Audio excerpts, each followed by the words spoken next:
I'm back with another video. It's been 3 months since the last time I did an episode of every album ranked. The last episode was focused on the albums by Psychostick. This time I'm ranking all of the Seether albums from least best to overall best. I hate to say worst because Seether have not made any albums I consider to be bad.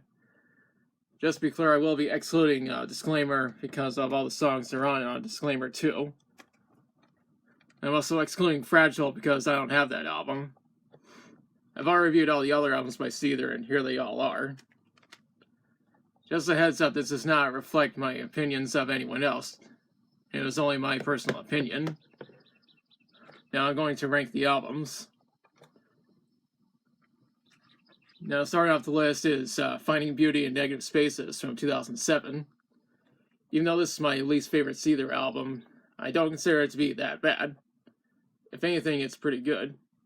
On top of that, it was produced by Howard Benson, who I mentioned is one of my favorite music producers.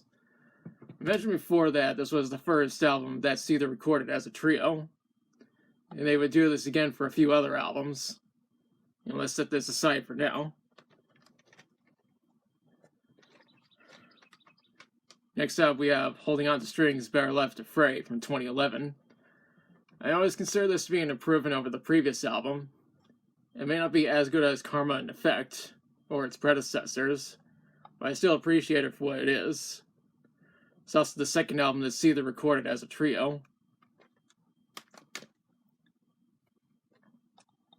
Up next we have 2002 to 2013. This is a compilation album that Seether made. It has their greatest hits on one disc, and B-sides, rarities, and demos on the second disc. My latest album review focused on this album, and there will be a link to my album review playlist in the description.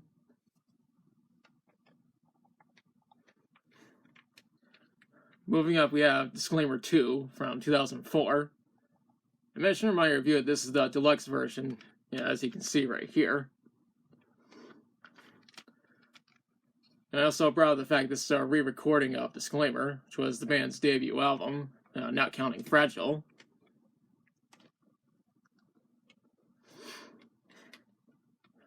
After that, we have Karma and Effect from 2005. When I reviewed this album, I consider it to be an improvement over Disclaimer 2, and I still stand by that statement. I also think Bob Marlett did an excellent job producing this album. Next album on the list is One Cold Night from 2006. At the time of me making this video, it's the only live album that Seether have made, and it's their only album that's fully acoustic. It's great to see how well these songs translate to acoustic, and Seether killed it when they covered Immortality by Pearl Jam. Maybe Seether will do another live or acoustic album someday, but only time will tell. Moving forward, we have Isolate and Medicate from 2014. It was the second studio album by Seether to be produced by Brendan O'Brien, and the third album of theirs to be recorded while the band were a trio. In case you haven't seen my review, I actually have the deluxe version. The next album is Poison the Parish from 2017. This is the fourth and most recent album that Seether recorded as a trio, and it was their first album to be, the first studio album of theirs to be self-produced, because Sean Morgan himself was the producer. And I mentioned in my review this was Seether's first album to be released on Fantasy Records. When I reviewed this album, I mentioned this when Seether started taking influence from heavier bands. That's a major contrast to their previous work, which was influenced by grunge and post-grunge bands from the 90s.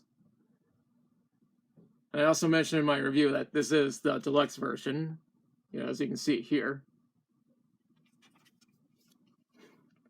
This is an amazing album, but there is one album by Seether that I think is even better. This is it, the grand finale. My number one pick for the best Seether album is Si Vis Pacem Parabellum from 2020, even though this is the 2-disc deluxe version from 2022.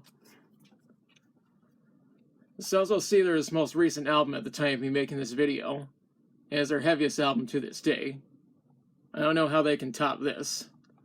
It's also their second studio album to be self-produced since Sean Morgan was the producer. Honestly, I think Sean does a great job as a producer, and not just as a musician.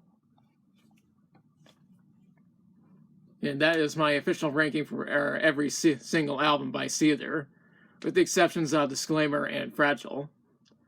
My next video is going to be my 150th album review, and I have something very special planned, so look out for that. If you want to see me go into detail about the Seether albums, I'll be including a link to my album review playlist in the description. You can also check out the reviews I've done in the past if you want. Now is the part where I question you. What are your thoughts on my rankings for the Seether albums? How would you rank their albums? What's your favorite Seether album? What are you expecting from Seether going forward? Let me know in the comments. If you like the video, be sure to like, share, and subscribe.